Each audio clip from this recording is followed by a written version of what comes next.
그러므로 그리스도 예수 안에 있는 사람들은 정죄를 받지 않습니다. 그것은 그리스도 예수 안에서 생명을 누리게 하는 성령의 법이 당신을 죄와 죽음의 법에서 해방하여 주었기 때문입니다. 아멘.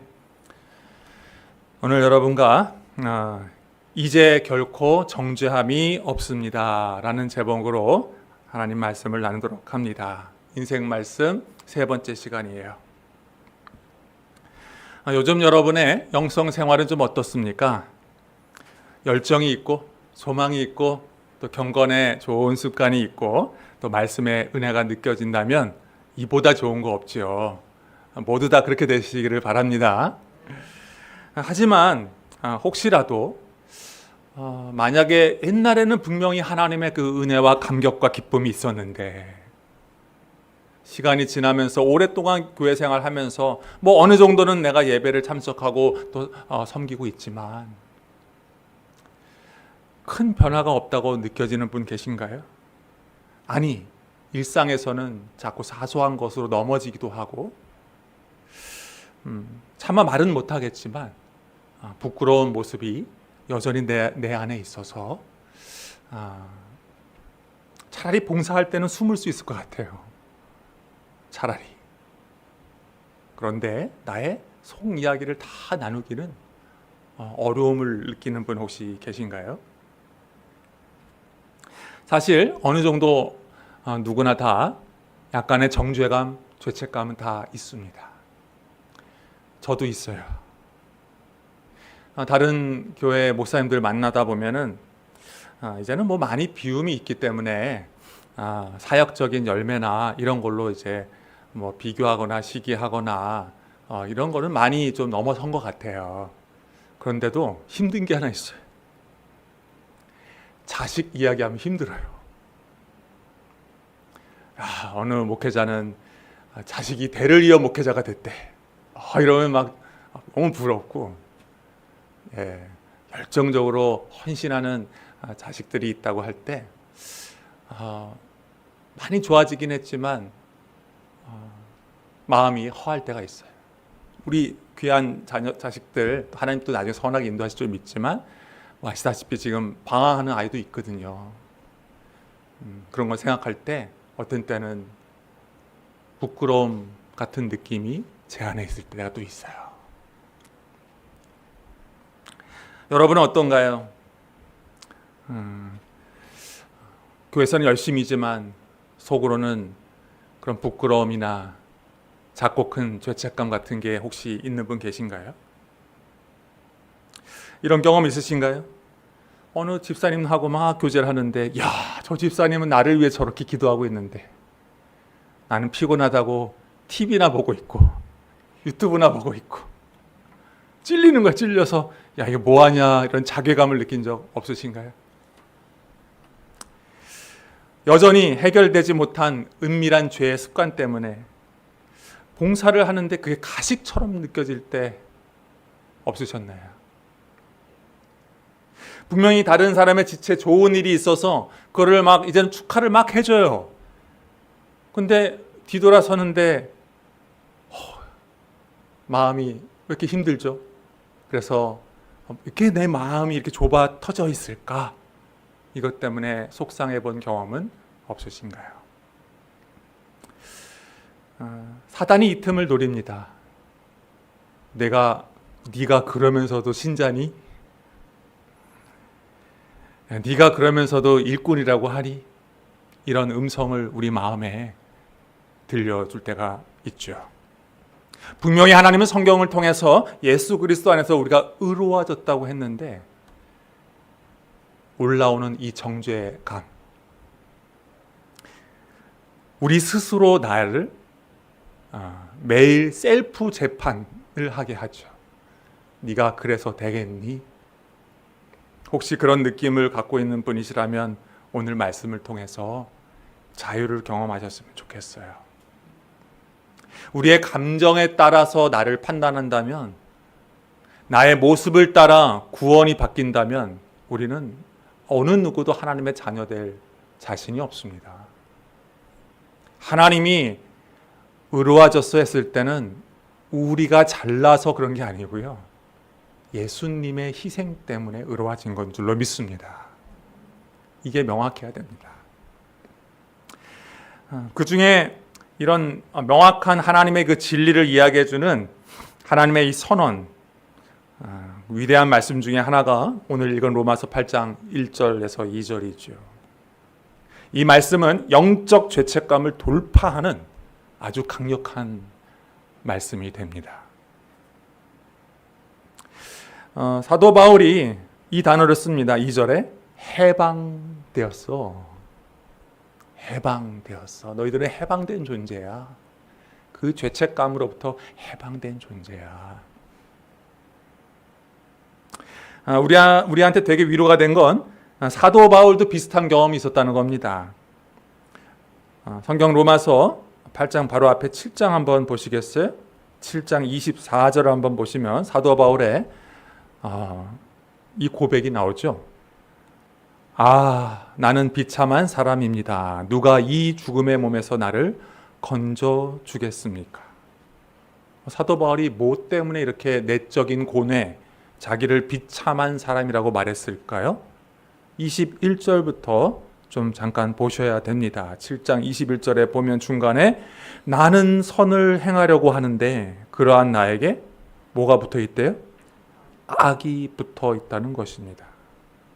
나는 속사람으로는 하나님의 법을 즐거워하나 내 지체에는 다른 법이 있어서 내 마음의 법과 맞서서 싸우며 내 지체에 있는 죄의 법에 나를 포로로 만드는 것을 봅니다. 한쪽에서는 하나님의 법을 사모하는데 한쪽에서는 죄의 법이 있어서 충돌하는 것을 경험하고 있었던 거예요.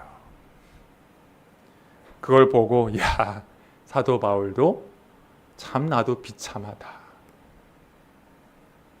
그래서 이 8장에서 사도 바울이 이야기하는 이 진리는, 이 선포는 그냥 교실에서 하는 얘기가 아니라 자신의 삶에서 건져오른 경험한, 그래서 진짜 정죄의식을 뛰어넘을 수 있는 그 확신, 그 경험에서 나온 확신에서 나온 말씀이기도 한 것이죠. 도대체 무엇으로부터 해방됐다는 걸까요?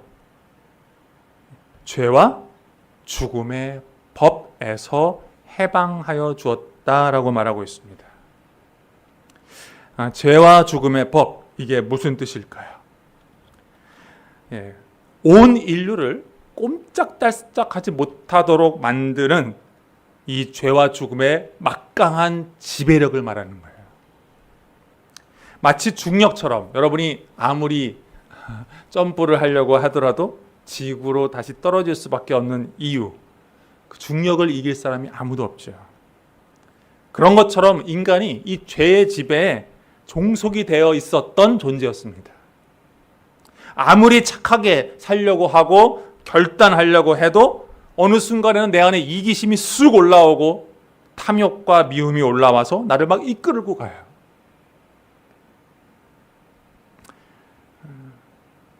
강력한 그 죄의 그 질긴 성향, 거기에 수없이 굴복했던 것이죠. 법은 강제력이 있죠. 강제력이 없으면 법이 아닙니다.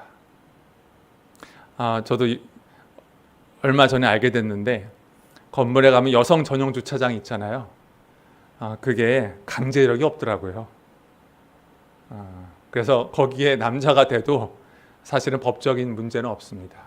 대신 에티켓 이슈가 되는 거죠. 강제력이 없으면 사실 법이 아니에요. 근데 사도 바울은 법이라고 썼어요. 왜요? 이 죄와 죽음이 엄청난 힘을 갖고 있거든요. 그리고 이 죄의 법의 그 종착지는 죽음이에요. 죽음. 육체적인 죽음, 하나님 관계에서의 영적인 단절로 인한 영적인 죽음, 마지막에는 실제적으로 마지막 날에 그 심판을 받게 되는 그 영원한 형벌이라는 그 죽음. 엄청난 파괴적인 힘이죠. 지금까지 죄와 이 사망, 이 죽음의 법이 인류를 지배하고 있었어요. 그런데 사도 바울이 뭐라고 말하냐면 해방되었다는 거예요. 이 법에서. 우리 그리스도는 누구냐면 우리 힘으로는 끊을 수 없었던 죄와 사망의 법에서 우리가 벗어난 존재가 됐다는 겁니다. 과거 완료형이에요. 완전히 해방이 이루어져서 돌아갈 수 없는, 더 이상 죄의 노예가 아니라는, 그래서 죽음도 두려워할 필요가 없는 존재가 됐다는 것입니다. 왜요? 새로운 법이 우리를 지배하고 있어요. 그 새로운 법이 뭐죠? 이름이 그리스도 예수 안에서 생명을 누리게 하는 성령의 법. 이 성령의 법이 나를 끌고 가는데 이런 것 같아요. 한 번도 지구의 그 중력을 어느 누구도 거스를 수 없다고 생각했는데 우주선이 개발됐네. 우주선을 타고 대기권을 돌파하는데 그 중력과 싸우죠. 불이 붙는 것 같은데 대기권을 탁 통과하는 순간 어떻게 돼요? 지구의 중력이 우주선을 놓아버립니다. 새로운 힘이 돌파해버린 거죠. 이 성령의 성령의 법이 얼마나 강력한지 그 질기고 한 번도 어느 누구도 벗어날 수 없었던 것 같던 이 죄와 사망의 법에서 우리를 해방시킨다는 겁니다.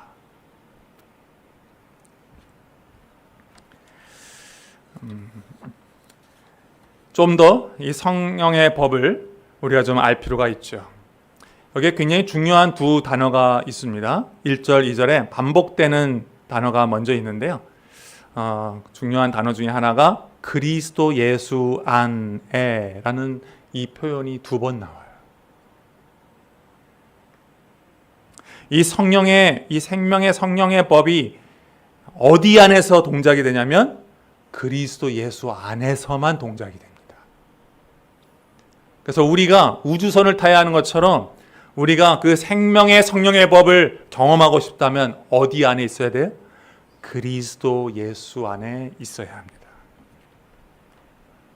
그러면 죄와 사망의 법이 우리를 지배를 못해요. 자, 비유가 있죠. 우리 구약에 보면은 방주 아시죠? 노아 방주. 방주 안에 딱 들어가는 순간 어떻게 돼요? 밖에서 그 홍수는 죽음입니다. 방주 밖에서 맞이하는 사람은 다 죽어요. 그 사망의 법에 피할 자가 한 명도 없어요. 그런데 방주 안에 들어가면 살아요. 밖에 그 홍수라는 죽음의 법이 조금도 침투할 수가 없어요. 그래서 예수 안에 있는 자들은 안전한 줄로 믿습니다. 죄가 우리를 고소합니다. 사단이 우리를 고발해요. 제 죄인이라고, 죽어 마땅하다고. 그런데 예수 안에 있으면 그 고소가 무용지물이 돼요. 왜요? 예수님이 내가 마땅히 받아야 할 죄를 예수님이 대신 다 받으셨기 때문인 줄로 믿습니다. 그분이 다 받으셨어요. 그 죄의 대가를, 죄의 저주를 다 받으셨어요. 그래서 사단한테 말을 하는 거죠. 이미 끝났어, 그 문제. 온빛교회 성도들이 마땅히 받아야 할 죄값을 예수님이 다 가져가셨고 다 받으셨어. 2번 고소할 수 없어요. 또 다른 중요한 단어는 성령이죠. 성령. 그리스도 안과 성령은 분리될 수 없어요. 왜요? 예수님을 믿는 자에게만, 예수 안에 거하는 자에게만 성령이 임하기 때문에 그렇습니다. 알다시피 성령이 임하면 어떻게 돼요? 거듭납니다. 영적 생명이 주어집니다. 하나님과 관계가 열리게 됩니다. 하나님의 자녀가 되는 것이죠. 그리고 그 하나님의 자녀된 자들을 성령께서 인도해 가시기 시작합니다. 법적인 구속력이 있어서 그 이끄심을 누구도 방해할 수 없는 줄로 믿습니다. 그래서 소용이 없다는 거예요. 죄와 죽음의 법이 이미 하나님의 자녀된 우리를 그 구원에서부터 우리를 떨어뜨릴 수 없다는 거예요. 얘기는 할 수 있죠. 무너지니까 제가 하나님 자녀가 아닌 것 같아요. 이렇게 살아가는데 또 실패한 것 같은데 내가 내 스스로에게 부정적인 이야기를 하기까지도 하지요. 하지만 하나님은 말씀하세요. 한 번 그리스도 예수 안에 거해 있고 성령을 받는 자라면 구원에서 떨어질 수가 없다. 하나님의 자녀는 한 번 자녀면 영원한 자녀인 줄로 믿습니다. 그래서 우리를 사망의 그 끝으로 우리를 끌고 갈 수가 없다는 거예요. 우리는 그래서 해방된 자고 생명의 성령의 법이 이끌어서 모든 정죄로부터 우리는 자유하게 되는 것이죠. 사도 바울이 뭘 얘기하냐면 죄와 죽음의 권세에 있었던 이 죄의 종이 아니라 이제 성령이 이끄는 살아있는 영적 생명을 가진 자로서 새로운 정체성을 얘기하고 있는 겁니다. 오해하지 마세요. 죄를 더 이상 안 짓는 자가 됐다는 게 아니라 여전히 연약해서 넘어질 수 있지만 그 운명이 바뀐 자라는 거예요. 정죄를 받지 않는 새로운 운명이 주어진 자가 됐다는 겁니다. 여기까지 얘기하면은 질문이 하나 있을 수 있죠. 정죄가 없다면 이제 죄를 마음껏 져도 되나요? 이 질문에 사도 바울은 로마서에서 이미 얘기했죠. 아니라고요. 여러분, 이거는 구별해야 됩니다. 정죄와 징계는 구분하시기 바랍니다. 뭐와 뭐를 구분하라고요? 정죄와 징계. 정죄, condemnation. 이건 뭐냐면 재판장이 죄인하게 하는 말입니다. 너는 유죄야. 너는 사형수야. 너는 끝났어. 내가 너에게 법에 따라 형벌을 선고한다. 이것이 정죄입니다. 징계는 뭐냐면요. 아버지가 자녀에게 하는 겁니다.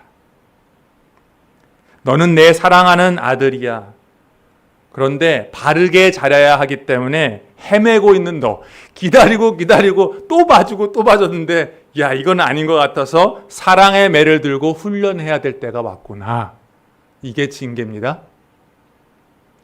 정죄는 하나님의 자녀가 안 되는 거예요.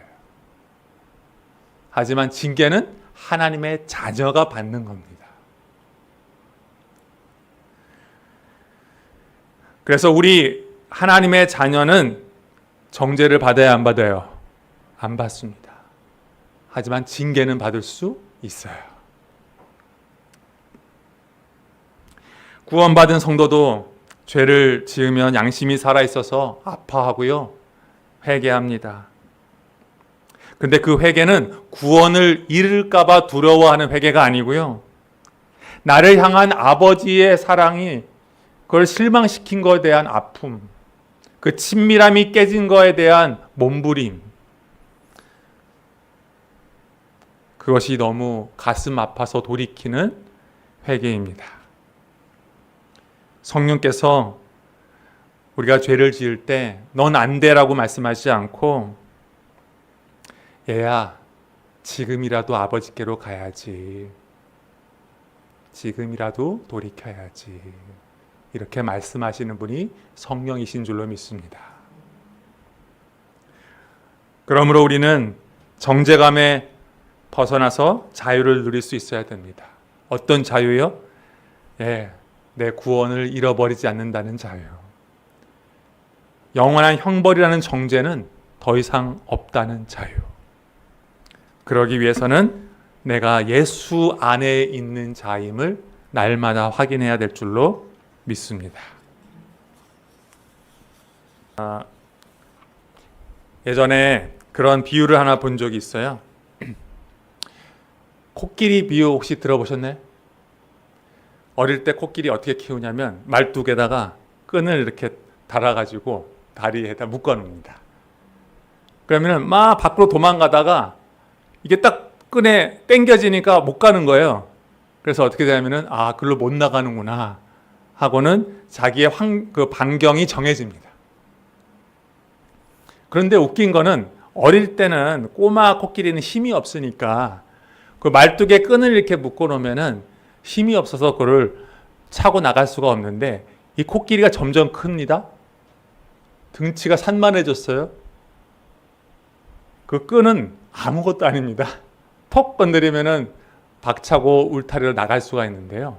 놀라운 거는 어릴 때 한번 묶어놨던 그 줄을 끊지를 못해요. 그래서 큰 코끼리가 그 밧줄 때문에 그 바운더리가 정해져서 그걸 나갈 수가 없는 거예요. 너무너무 어리석은 거죠, 그죠? 그런데 우리 그리스도인이 자기 자신을 그렇게 한계를 두를 때가 있어요. 뭐 때문에? 내가 이렇게 살아가지고 되겠어? 이렇게 신앙생활 해가지고 되겠어? 하나님이 날 사랑하시겠어? 이러다가 나 혹시 또 구원 못 받는 거 아니야? 별별 생각을 가지고 나 스스로를 괴롭히는 사람이 혹시 있다면 오늘 이 시간에 이 말씀 붙들기를 바랍니다. 그리스도 예수 안에서 생명을 누리게 하는 성령의 법이 죄와 죽음의 법에서 해방하여 주었습니다. 하나님의 자녀입니다. 성령께서 생명을 주셨던 그 성령께서 이젠 하나님의 자녀답게 살아가도록 인도하여 주실 것입니다. 아무리 우리가 죄가 있다 할지라도 우리를 하나님 앞으로 다시 나아갈 수 있도록 참된 회개의 힘을 주실 겁니다. 결국은 그 죄를 뛰어넘어서 하나님을 기쁘시게 하는 마음과 소원을 주시고 그것을 이루도록 살아가도록 역사하여 주실 것입니다. 그게 바로 뒤에 나와 있는 거예요. 8절에 보면 육신에 매여 있는 사람은 하나님을 기쁘시게 해드릴 수 없다고. 반면에 성령의 이끌림을 받는 사람은 하나님을 기쁘시게 하는 삶을 살 수 있다는 뜻이겠죠. 우리 사랑하는 성도님, 내가 연약한 모습 때문에 나 하나님의 자녀가 아닌가? 라고 어리석은 그 사단의 음성, 내 마음의 음성, 어두움의 음성이 들려오거든 NO! 선언하시고, 비록 연약하고 비록 넘어졌는지 모르지만 나 하나님의 자녀야. 그리고 하나님 앞에 회개하면서 용서받은 자녀로 나 다시 시작할 거야. 하나님은 날 포기하지 않아. 이게 끝이 아니야. 지금 내가 조금은 엉망인지 모르지만 주께서 하나님의 자녀답게 나를 빚어 가실 거야.